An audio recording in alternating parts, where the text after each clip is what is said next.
Okay, so let's go ahead and knock out the civil rights movement. So let's start with the March on Washington.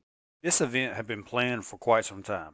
It involved Martin Luther King Jr., a lot of other civil rights activists, and they all come together and they decide that August 28th, 1963 seems to be the best day to go ahead and try this. Weather seemed like it was going to be good. Everything was lining up. Everybody could go ahead and plan to go ahead and come together there at the nation's capital. And as you can see, over 200,000 people of all races, of all genders, join in on this march. And they want different things. But the main thing they want is equality. Equality across the board. Doesn't matter if race, gender, they want some form of equality. And we have a lot of people get up there and give speeches. A lot of people only remember the I Have a Dream speech. Matter of fact, the I Have a Dream speech really didn't even start like that. MLK's up there giving a speech, talking about all types of different things, and somebody in the crowd yells, "Hey, Dr. King, tell us all about the dream." And then he starts with those beautiful words, "I have a dream," and the people loved it. And in turn, this just created more pressure on the presidential administration to go ahead and get things changing, get the ball rolling. Let's go ahead and fix this issue of discrimination. However, though, some people try to fight it. One guy that tried to fight it is George Wallace. You might have seen this guy or a portrayal of him in the movie Forrest Gump. African American students were trying to go to the University of Alabama, and this guy basically said no, he is going to fight it. He's going to try to do everything in his power to make sure that those African American students cannot go there. JFK, president at the time, says, "I don't care what you say. We're going to go ahead and get those black students registered. We're going to get them going there, and we're going to support court cases like Brown versus Board of Education." And Kennedy is going to get laws slowly but surely passed that are going to support civil rights. And this is going to go further, and it's going to make civil rights not just a law issue, but more of a moral issue. And that's the key thing. Getting people to see past the law, getting them to see what's right and what's wrong, and getting the people to change their minds.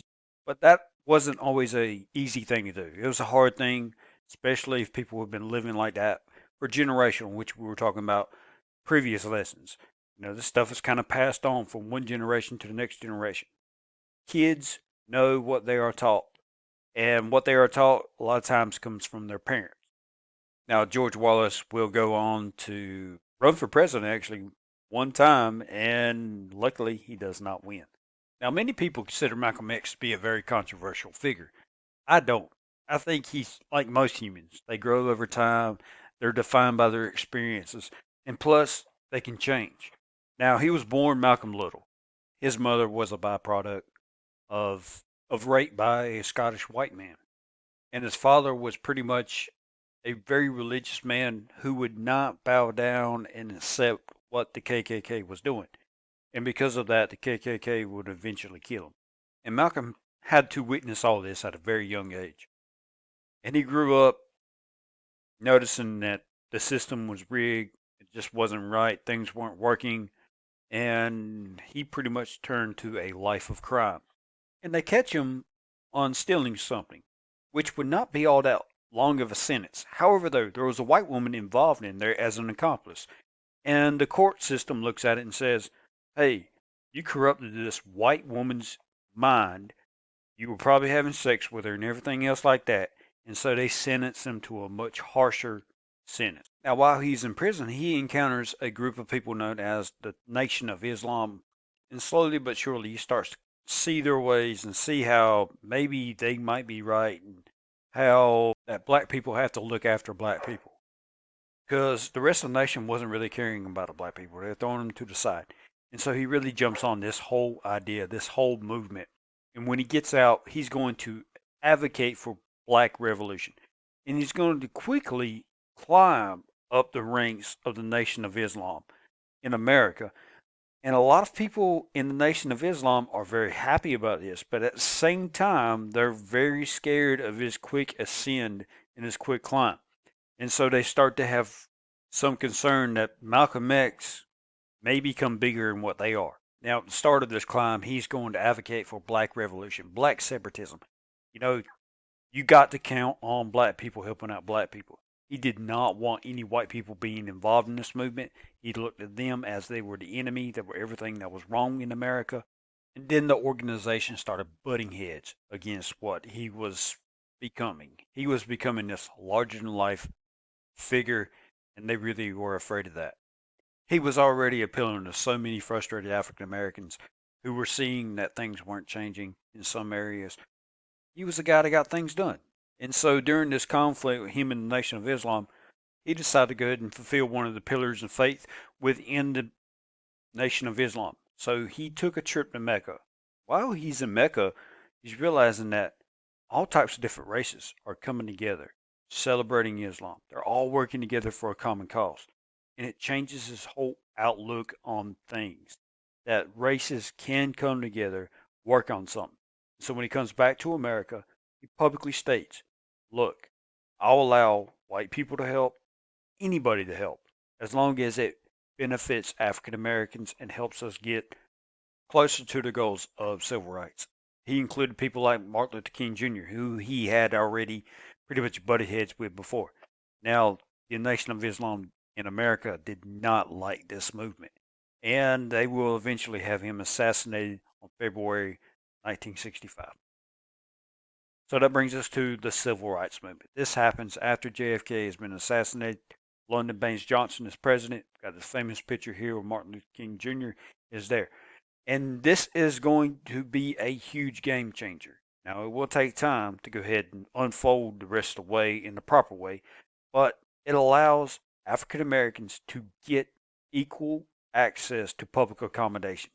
So, the store, you're going to go in, you're not going to see any more different types of bathrooms, no more different types of water fountains. And it's also going to say, hey, you cannot discriminate against a person trying to attain a job based on their race. It will make sure that the government cuts off funds for those who are violating this law. And then we're going to have the Voting Rights of 1965. This was part of that civil rights agreement. And it said that the federal government could be responsible for going out there registering voters. This made sure that the states could not try to overturn anything. Literacy tests, poll taxes, different things like that will be a thing of the past. They were gotten rid of. If you were caught trying to do any of this type of stuff in the South at that point in time, there will be large fines, possibly imprisonment.